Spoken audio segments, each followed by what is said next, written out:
Ricky, Rahul.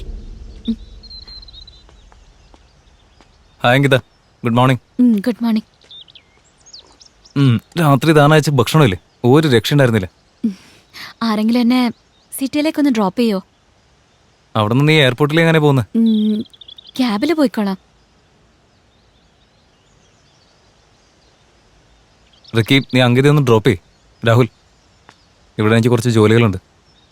നീ തന്നെ drop ചെയ്താൽ മതി. അല്ല, നീ തന്നെ ഡ്രോപ്പ് ചെയ്യ്. എനിക്കിവിടെ കുറച്ച് ജോലിയുണ്ട്, എന്നെ കൊണ്ട് പറ്റില്ല. നീ പോയി ഡ്രോപ്പ് ചെയ്യ്. നീ തന്നെ ഡ്രോപ്പ് ചെയ്താൽ മതി. ആരെങ്കിലും ഒന്ന് ഡ്രോപ്പ് ചെയ്യുന്നുണ്ടോ? അതോ ഞാൻ ഒറ്റയ്ക്ക് പോണോ?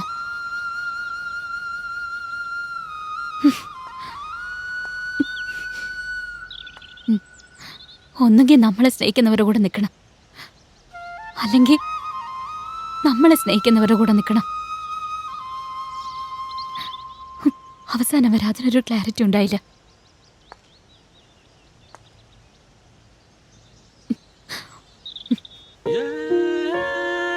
ശരീരത്തിനാണ് മരണം ഉണ്ടാകുന്നത്, ആത്മാവിനല്ല. മനുഷ്യൻ എന്തെങ്കിലും ആഗ്രഹം ബാക്കി വെച്ചാൽ മരിക്കുന്നെങ്കിൽ ആത്മാവിന് ശാന്തി കിട്ടില്ല. അതുപോലെ ജീവിച്ചിരുന്നപ്പോൾ എങ്ങനെയാണോ പെരുമാറിയത്, അതുപോലെ ആയിരിക്കും മരണശേഷം ആത്മാവും പെരുമാറുക.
അതുപോലെ എവിടെ വെച്ചാണ് ഒരാൾ മരണപ്പെടുന്നത്, ആ സ്ഥലത്ത് ആ ആത്മാവിന് ശക്തി കൂടുതലായിരിക്കും.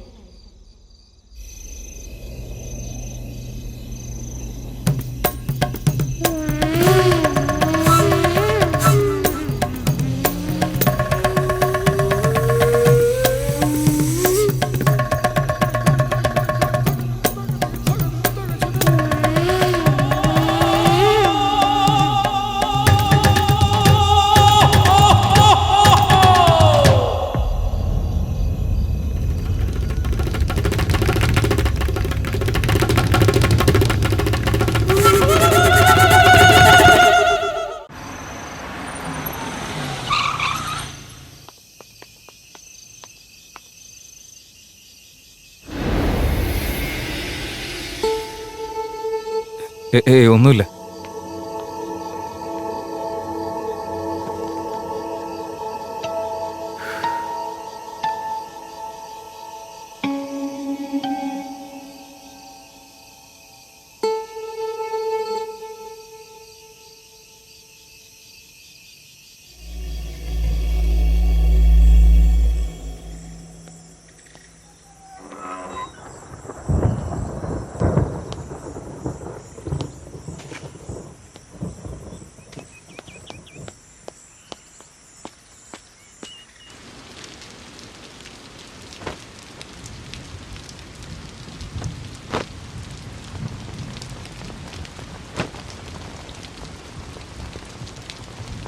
Excuse me.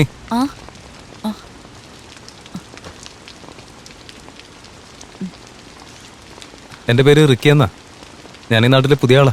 പടേൽ സാറിന്റെ വീട്ടിലേക്ക് വന്നതാ. രംഗണ്ണൻ ഇവിടെ ഇല്ല, ജോലിക്ക് പോയിരിക്കുക. അയ്യോ അല്ല, ഞാൻ രംഗണ്ണനെ അന്വേഷിച്ച് വന്നതല്ല. ഈ നാടൊക്കെ ചുറ്റിക്കറങ്ങി കണ്ടുകൊണ്ട് നടന്നപ്പോ നല്ല ദാഹം തോന്നി വന്നതാ. കുടിക്കാൻ കുറച്ച് വെള്ളം കിട്ടോ? അകത്തേക്ക് വരും. താങ്ക്സ്.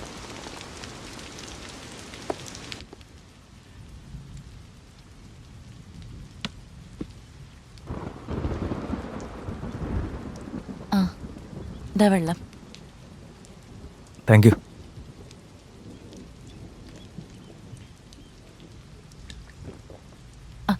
ഇങ്ങനെ തന്നേക്ക്. ഒരു മിനിറ്റ്. എന്നെ തെറ്റിദ്ധരിക്കില്ലെങ്കിൽ ഞാനൊരു കാര്യം ചോദിച്ചോട്ടെ? എന്ത് കാര്യ? ചോദിക്കേ. അത് എന്താന്ന് വെച്ചാൽ, ആക്ച്വലി ഞങ്ങൾ ഈ നാട്ടിലേക്ക് വന്നത് ഈ നാടിൻ്റെ ചരിത്രത്തെക്കുറിച്ചും ഇവിടുത്തെ കൾച്ചറിനെ പറ്റിയും റിസർച്ച് നടത്താൻ വേണ്ടിയാണ്. ഇപ്പോഴാണ് ഒരു കാര്യം മനസ്സിലായത്. നിങ്ങളുടെ ഭർത്താവിൻ്റെ ആത്മാവ് ഈ നാട്ടിൽ അലഞ്ഞിരിഞ്ഞ് നടക്കാമെന്ന് നാട്ടുകാരൊക്കെ പറഞ്ഞു നടക്കുന്നില്ലേ?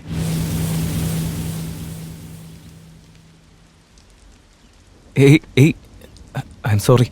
നിങ്ങളെ വിഷമിപ്പിക്കാൻ വേണ്ടി ഞാൻ പറഞ്ഞതല്ല. അങ്ങനെ ഒരു ആഗ്രഹം എനിക്കില്ല. സാരമില്ല, വിട്ടുകള. ഞാൻ ഇറങ്ങാം. ഒരു നിമിഷം.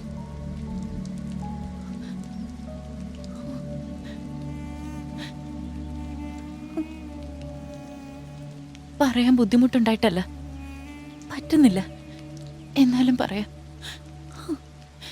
വിധവയാണെന്നുള്ള അപമാനത്തിന്റെ നിഴലില് കുത്തി നോവിച്ചുകൊണ്ടിരിക്കുന്ന ജനങ്ങളുടെ ഇടയിൽ ഇത്രയും കാലങ്ങൾക്ക് ശേഷം നീ മാത്രം എൻ്റെ അടുത്ത് വന്ന് സ്നേഹത്തോടെ സംസാരിക്കുന്നത്.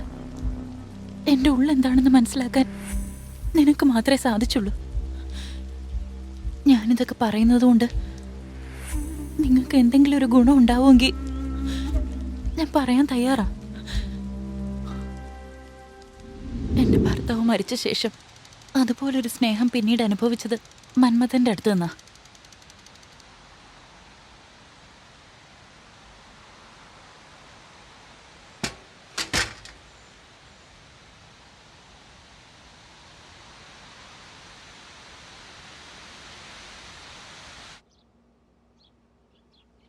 മോളെ രത്നേ. ഓ സരോജിനി ചേച്ചിയോ, എന്താ വിശേഷിച്ച്? സുഖമായിട്ടിരിക്കുന്നോ? അതെ അതെ സുഖാ മോളെ. രംഗൻ ഇവിടെ ഇല്ലേ? രംഗണ്ണനിപ്പോ പുറത്തു പോയതേ ഉള്ളൂ. എന്താ ചേച്ചി കാര്യം? മോളുടെ കല്യാണം ക്ഷണിക്കാൻ വന്നതാ. ഓ കല്യാണമായോ? അത് നന്നായി. നോക്കട്ടെ. ഭർത്താവ് മരിച്ച ആൾക്ക് ഇതൊന്നും കയ്യിൽ കൊടുക്കാൻ പാടില്ലെന്നാ. അത് നല്ലല്ലെന്ന് അറിഞ്ഞൂടെ?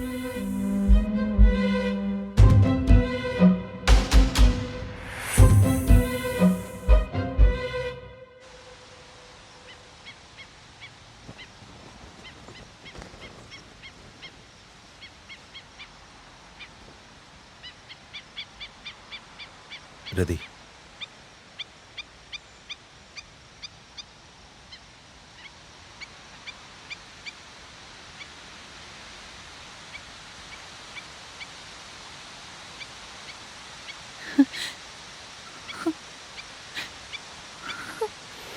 ശരിയാക്കി തരാ ഞാൻ. മന്മത നിക്കടാ അവിടെ. എടാ പരനാറി, നിനക്ക് എന്റെ പെങ്ങളെ തന്നെ വേണോലടാ. അവൾ എങ്ങനെയെങ്കിലും ജീവിച്ചു പോയിക്കോട്ടെ. പ്രേമത്തിന്റെ പേരും പറഞ്ഞ് അവളുടെ ജീവിതം നശിപ്പിക്കാൻ നോക്കരുത്.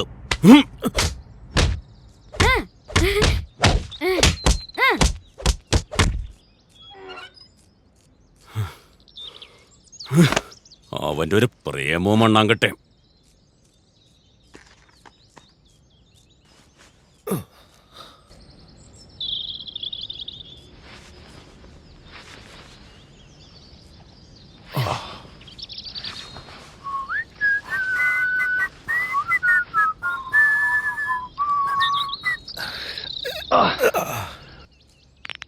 ചേട്ടോ, അകത്ത് വെടിക്കെട്ട് ശബ്ദം വരുന്നല്ലോ. എന്താ ഉണ്ടായേ? അതൊന്നുമില്ലടാ. ആ രംഗനാഥനില്ലേ, അയാളൊരു പൊട്ടങ്കണാപ്പനാ. വന്നുടനെ എൻ്റെ കാലിലൊക്കെ വീണന്നേ. എൻ്റെ പെങ്ങളെ കെട്ടുവോ എന്ന് ചോദിച്ചു. ഞാനെന്ത് പറയാനാ, എനിക്കിപ്പോൾ സമയമൊന്നുമില്ല. പിന്നെ എപ്പോഴെങ്കിലും ആരെങ്കിലും പറഞ്ഞ് അയക്കാം അങ്ങോട്ടെന്ന് പറഞ്ഞു. അതെന്താടാ മണി, മന്മഥൻ എന്നുള്ള പേര് കേട്ട ഉടനെ പെണ്ണുങ്ങളൊക്കെ വരുമല്ലേ, എന്നെ കല്യാണം കഴിക്കുന്നു പറഞ്ഞ്.